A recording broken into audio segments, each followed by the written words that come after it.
Napaka-bearing po ng tiebreaks na ito. Kung sino mananalo, $100,000 ang makukuha.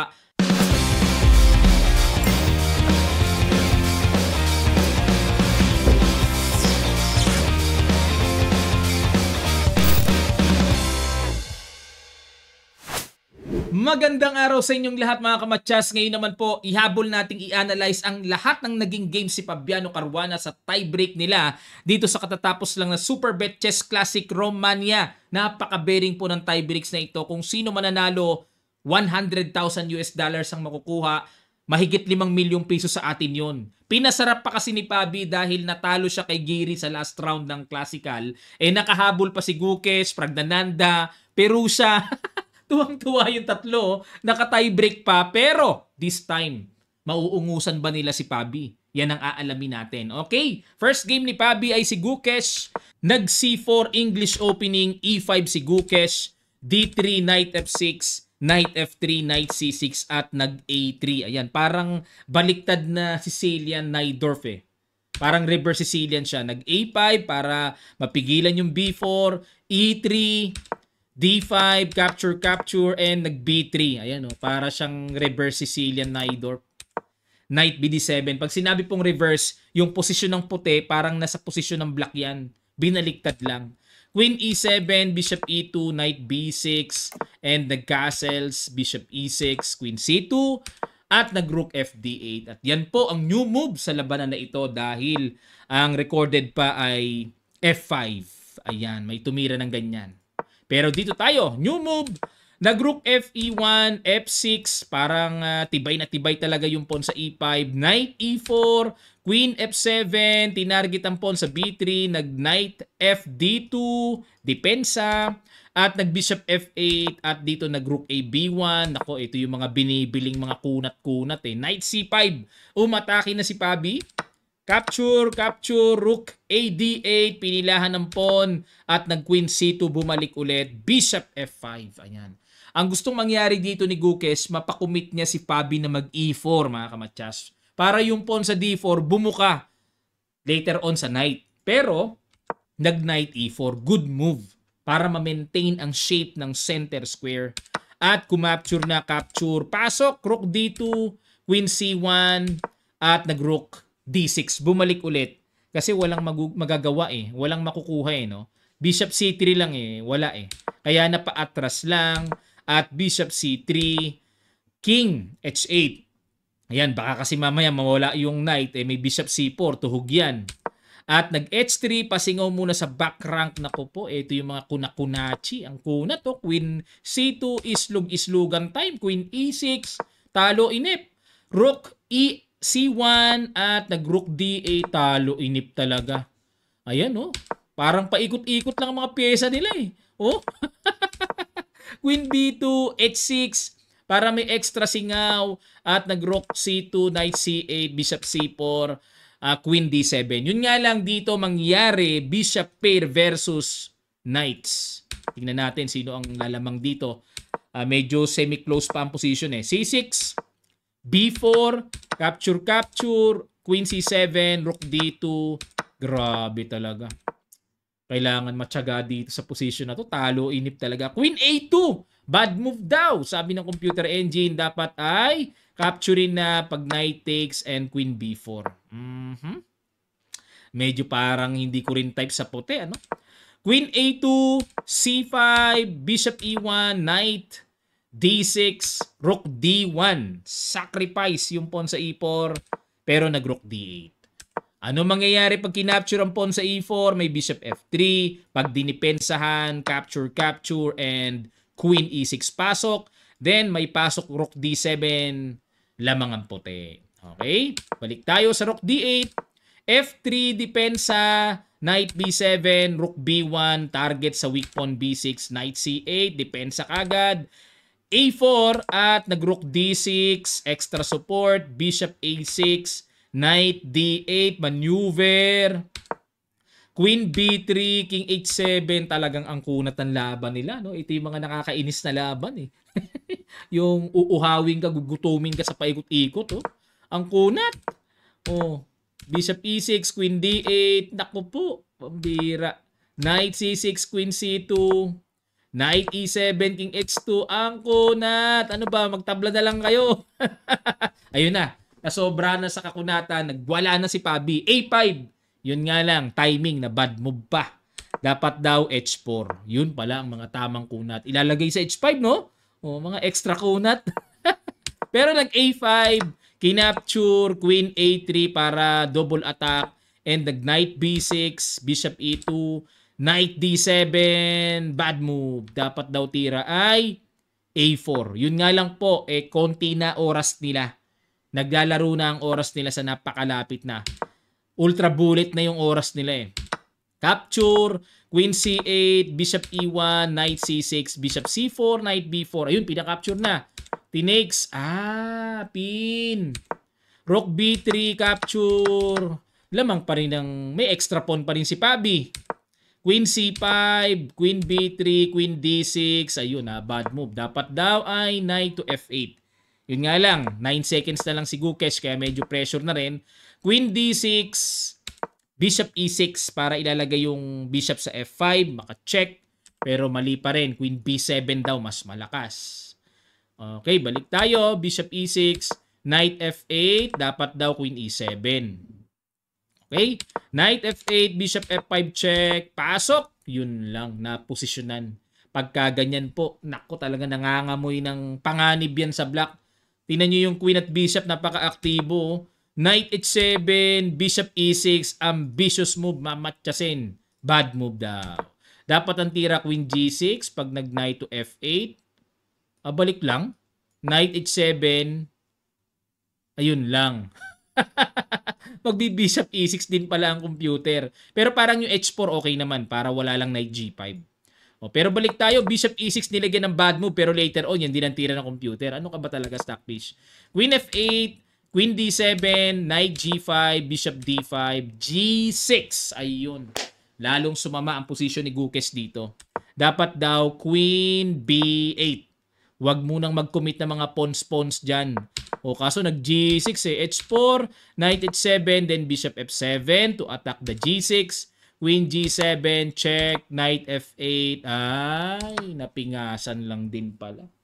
Laglag din, Bibigay yung Knight Nag-King G8 na lang, Bishop F5, di 2 pawns up na. Aray na po ang sakit. Wala, inislog-islogan lang ni Pabi, Islog. Bagsak na naman yung isang pawn. Knight G6, Queen E6. Ayun, pinakapture pero sinadya yan kasi bagsak din naman yung pawn F6, check. Wala na, 2 pawns up 2 pawns up yan Daming pawns. Madali lang yan, 2 pawns up. Ayun atake dun sa pawn. 3 pawns up na. Bush. Wala na. Lakas talaga ni Fabiano Caruana. Resign po si Gukesh. Bakit? Kasi pag nag-King H6 para ma-maintain yung depensa, mag-King D4, wala na, gagapang na Galing talaga ni Pabi, Ibang klase talaga. Sabi kasi ni Magnus Carlsen, sa kanyang pananaw, siya na si Caruana na ang sumusunod na sa kanya kay Magnus Kumbaga pumapangalawa sa lakas si Fabiano Caruana. Narinig ko kay Magnus yan. Talagang pag tinatanong siya sino yung sa palagay mo na talagang sumusunod sa'yo, si Caruana daw talaga. Malakas. Okay, sunod naman natin ang naging laro niya kay Pragnananda. Black naman si Pabi, white si Prag, nag D4, Knight F6, Bishop G5. Ayun, tinirahan ng medyo kakaiba, Torre attack.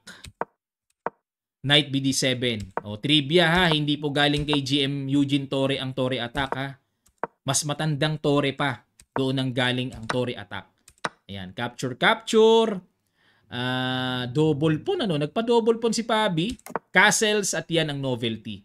Before ang ginawa ay F5. Ayan. Okay? So, castles, nag-F5, Bishop B5, Bishop F6, bad move. Dapat daw po ay castles na lang. Ayan, sabay King H8, Rook G8, yung mga ganong idea. Pero, nag-Bishop F6 si Pabi, Knight E5, ang lakas na puwersa tuloy kumapture. F takes E5, then A6, capture. Grabe, Knight versus Bishop. Endgame na naman ang usapan dito, Yan, you should learn endgame mga kamatsas ha. Just follow to our Facebook page kamatsas.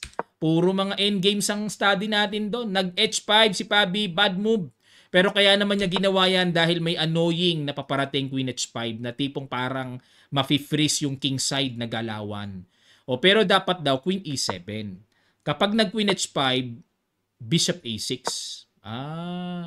Kung baga maililipat sa E4, mas maganda, no? Kasi bad bishop barado O pero nag-H5 si Pabi, Knight H3. Yun, nilipat sa F4 para matarget yung pawn. Pero Brand X, dapat daw tira H4. Ipako muna yung H5. Oo nga, no? Tapos followed by Knight H3, Knight F4 para pakong-pako, Rook F3, Rook G3, mga ganun.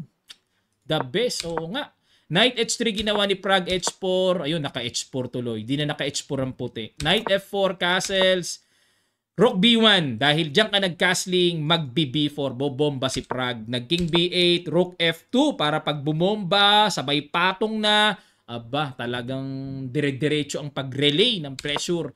Rook C8, Knight H5. Yun lang. Dapat daw po H3 muna. O, tingnan natin. Knight H5, Bishop A6, Rook D2, King A7, Queen F3, yun lang parang na-divert sa kabila, ano?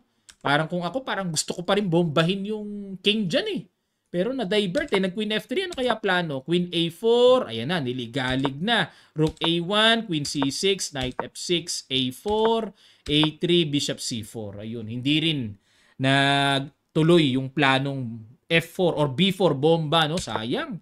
Queen F4, Queen C7, H3, Queen E7, ang kunat din ni Pabi, no? Tingnan niyo yung mga positional knowledge niya, no? Ayun, nag-G4 na para may mangyaring bukas na atake diyan. Bishop F1, nako, tinarget yung pawn. Ayun, bumigay. Akala ko kakainin na to pero Rook G6 daw, Queen F4, capture, then Queen takes. Grabe, biglang pumogi position ni Pabi, Ubush. Dapat daw tira dito si C6 D4 muna. Ito na yung mga malalalim na endgame application. Nakakapturein muna. Ayun, saka mag-Rook H8. Pero parang nakakatakot kasi nakapin, ano? Parang nakakatakot. Parang simple King F2, mga ganun. Tapos F4, okay. Pero nakakatakot, ano? Kaya kung ako black dito, baka mapa-Bishop G4 din ako Ayoko magpapin. Rook H7, yun lang. King A6, Rook takes, King B5, ay, nasulya pa ni Pabi. May chance siyang atakihin yung queenside pawns. Rook E6, kumapture muna. Dapat daw F4 pala. Pag kumapture, capture dito. Pag kumapture, papasok. Check. Pag gumanito, Rook C2 check. Pag gumanon, Bishop F5 muna. Sabay capture to, sabay check, capture yung pawn. Okay. Para mabilis ang counterplay, pero medyo bumagal. Rook C6 depensa pero winning na si Prague Winning na. Rook H7, yun lang. Yun laing. Dapat daw tira King G2.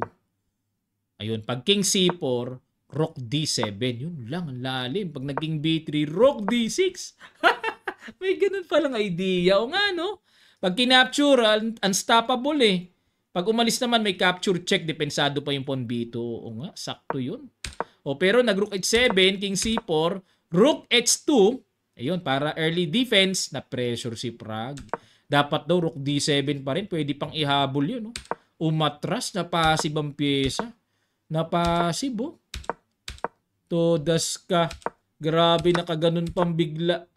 Ubustawi, bumaliktad pang bigla. Aray nako. Winning na winning si Prague. Naubos pa. Check. Boss, check. Resign na po kasi mag-Rook E7. Nanalo pa last minute. Napanik si Prague, no? Napanik sa kanyang short time control na. Grabe, swerte ni Bobby. Dinalawang sunod niya ang Indians. Kumbaga sa 4 players round robin, advantage na nga. Dalawa na silang magtutulungan, no? Na dalawang sunod sila. Sabi nga ng mga veterano nating chess player, pinag-untog. Yan ang term, pinag-untog yung magka-teammate, Okay, last round with Ferruccia, tingnan natin. Actually, ito po yung second game. Sorry, nauna ko yung third game. Last round pala si Pragnananda. sorry. So, ito yung ika-third game. O, sige, last game na to. C4, English opening uli si Pabi, E5, D3. Hala, inulit yung kay Gukes, pero this time, Bishop B4, check na si Ferrucia. Knight D2, C5, Knight F3, Knight C6, G3. Ang kunat na naman ng birada dito ni Caruana. Ang kunat. Grabe, sus. Kaya pala nahihirapan dito si Magnus no? Sa kunat. Oh. Pero pag binigyan mo ng atake, patay ka dyan. Todas ka. Huwag mong bibigyan ng atake yan. D5, ayan, para mawala yung isolated pawn. Capture. Knight E4, Knight C6. Ayan, dito mga kamatsas. Nagpakitang gila si Pabi. Pambihirang tira yon. Ang hirap makita nun. Ano kaya yung brilliant move? Pakiguess nyo sa ilang sandali lang. Tutuloy kagad natin. Start.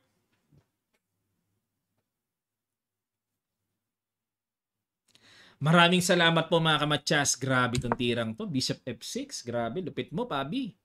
Kinapture. May ganun, no? Queen E7 lang. Wasak ang kingside bigla ni Ferrucia. Ayan. Kasi kung kakapturein to, may knight takes F6. Oh, di ba? One pawn up na. Ang pangit pa nung position ng king ni Ferrucia. Losing na kagad, no? Pero, bakit pag Bishop F6, what if lang? Queen D7 lang, ignore lang. May Knight C5. Aray nako, ang sakit naman pala. Atakihin yung Queen, tapos nakabitin yung Bishop sa D5. Kaya pala eh. Kaya pala na puwersa ng capturein. Balik tayo. Bad move. Dapat daw tira Queen H5. Ayun, immediately to attack the H6. Pag nag-King G7, Queen G4 check. Pag nag-King H8, Queen F4, double attack. King G7, Knight D6, double attack. Ayan. So, yan ang pinakamagandang plano na dapat ginawa ng puti. Pero, nag-Rook A C1, Rook A. D8, bad move din. Dapat daw Queen E5 na. Ayun. Para madepensahan na yung madepensahan yung bishop kasi ang threat ng Rook A C1, kakapturein yung knight, kukuhanin yung bishop eh. So, Queen E5 para depensa na rin. Okay? Pero nag-Rook A D8, yun lang. Pag Queen F5, may tempo eh. Naku. Das na naman. King G7, di boom. Doon din nahuwi. Aray, nako po, ang sakit. Ang sasakit ng mga tira. Mula sa ito tong G4, yan, mga binibiling tira ha. Pihit Knight G3, mga ganong diskarte ha. Yan, ang ganda ng G4. Queen E5, ayun, tinanggap na ni Pabi. Wala eh. 2 minor pieces yan eh. Wala namang paspo ng black eh. Okay yung 2 rooks against 2 minor pieces, may isang tore. Kung may paspon ang black, yung 2 rooks. Wala namang paspon eh. Kaya walang bisa. Talagang, kumbaga sa pantayan ng mga, papantayin mo lang mga pyesa. Patay talaga yan. Lugi ang dito. Lugi ang black. 2 minor pieces. Galing ni Pabi, no? Grabe. Magaling pala to pag malaki premyo eh. Laki ng premyo ng Superbet, grabing budget nila. Kailan kaya magagawa ng kamatsas yung ganong klaseng budget? Matagal-tagal pang pag-iipunan, mga kamatsas. Kasi wala champion dito, 5 million mahigit eh. Na piso eh. Wala na. Uy! Naka-recover. Dapat daw tira ay Knight takes E5. Ayun. Sa bagay, nakaka-pressure din kasi yung paspon dito ni Ferrucia eh. Knight F6. Rook H8. Naku po, halos umequal na. Yun, Bishop B1 para abang naman sa pag-promote niyan. A3, King E4. Humirap pa yung laban. Humirap pa kasi dito hindi maka-King F6 sa capturean lang.